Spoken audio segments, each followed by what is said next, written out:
ওই যে আবু জেহেলের বাড়ি কি আছে? আবু জেহেলের বাড়ির কি করা হয়েছে? টয়লেট বানানো হয়েছে, পায়খানা বানানো হয়েছে। আওয়ামী লীগের লোকেরা যদি বেশি বাড়াবাড়ি করেন তাহলে তাদের বাড়ি ঘরে যারা দেশে যারা আছে মনে রাখতে হবে তাদের বাড়ি ঘর কিন্তু জনগণ টয়লেট বানিয়ে দেবে। এটা মনে রাখতে হবে। ওদের বুঝে শুনে বিক্ষোভ করবে।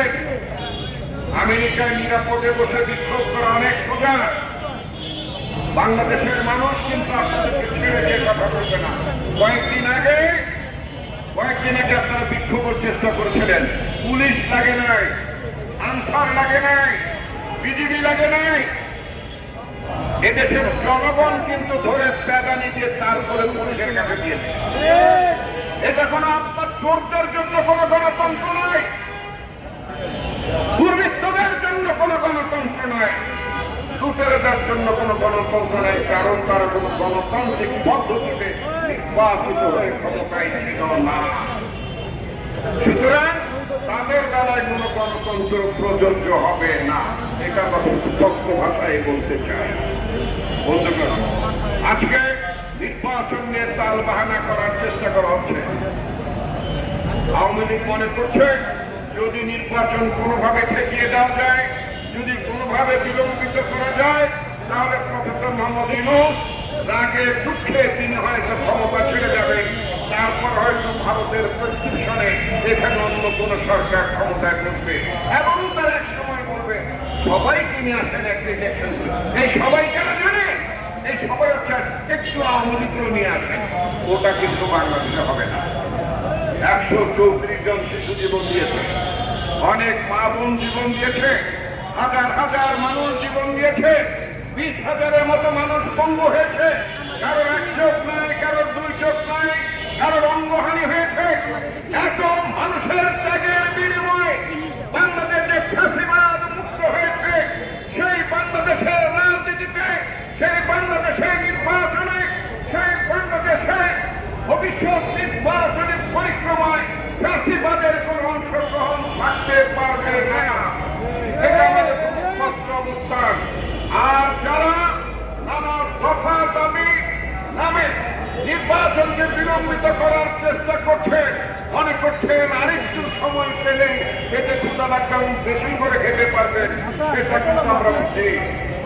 বেশি পেটে ক্ষুদা রেখে তারপরে খাওয়ার চেষ্টা করছেন, তাতে করে কিন্তু একেবারে শরীর এত খারাপ হয়ে যেতে পারে তখন আর খাবারের সময় পাবেন না।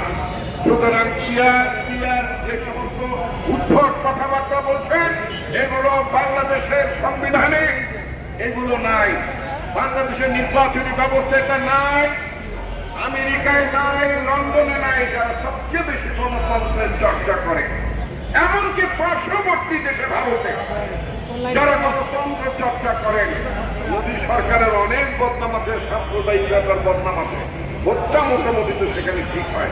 ওই দেশে কি পিয়ার আছে নাকি? ইন্ডিয়ায় পিয়ার আছে? লন্ডনে পিয়ার আছে নাকি? নাই। যুক্তরাষ্ট্রে আছে? নাই। পিয়ার একটা সেটা কোথায় জানেন? ইহুদি দেশে এই ইহুদিরা পিয়ার সিস্টেমের নামে সংখ্যালঘু সরকার ওখানে জনগণকে জুলুম করার জন্য, ক্ষমতায় টিকে থাকার জন্য নেতানিয়াহু সরকার ইসরায়েলে গাজায় মানুষকে হত্যা করছে। ইসরায়েলিরা এই গাজা শিশুদেরকে তারা একের পর এক হত্যা করে চলছে শুধুমাত্র পিয়ার সিস্টেমের নামে। কারণ পিয়ার সিস্টেম যদি ইসরায়েলে না থাকতো তাহলে নেতানিয়াহু সরকার গঠন করতে পারতো না। কারণ সে হচ্ছে একটা সংখ্যালঘু দল, পার্লামেন্টে তার অবস্থান সংখ্যালঘু।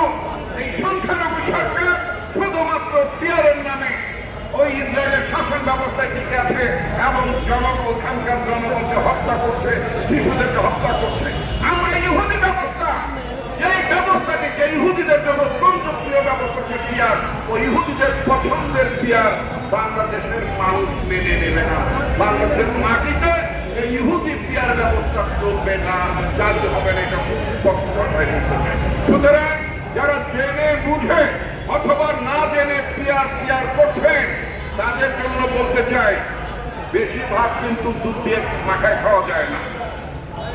কিন্তু যদি বেশি বাড়াবাড়ি করেন নির্বাচনকে নিয়ে যদি কোনো ঝামেলা পাকায় তাহলে কিন্তু আপনার দায় দায়িত্ব আপনাদের নিতে হবে।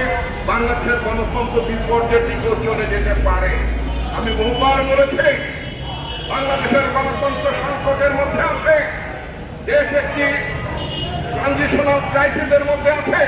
এই সময় যদি সকল রাজনৈতিক দলগুলো যদি পরস্পরকে সহযোগিতা না করে, নির্বাচন অনুষ্ঠানে যদি সাহায্য সহযোগিতা না করে, তাহলে বাংলাদেশের নির্বাচন বিপর্যয়ের মধ্যে পড়ে যেতে পারে, যেটা হচ্ছে আওয়ামী লীগ এবং ভারতের নীল নকশা। আমরা আওয়ামী লীগ এবং ভারতের নীল নকশা বাংলাদেশে বাস্তবায়ন হতে দিতে পারি না।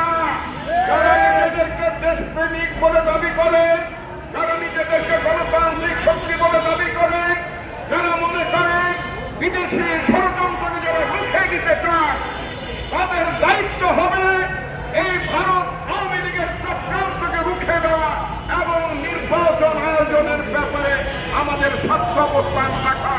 যদি ফেব্রুয়ারিতে নির্বাচন অনুষ্ঠিত না হয়, বাংলাদেশ অনিবার্যভাবে বিপদের মধ্যে পড়বে এবং ভারতীয় খপ্পরের মধ্যে চলে যাবে আমাদের রাজনীতি, যেটা আমরা হতে দিতে পারি না। বন্ধুগণ, আমি আমার বক্তব্য দীর্ঘায়িত করতে চাই না, শুধুমাত্র একটি কথাই বলতে চাই।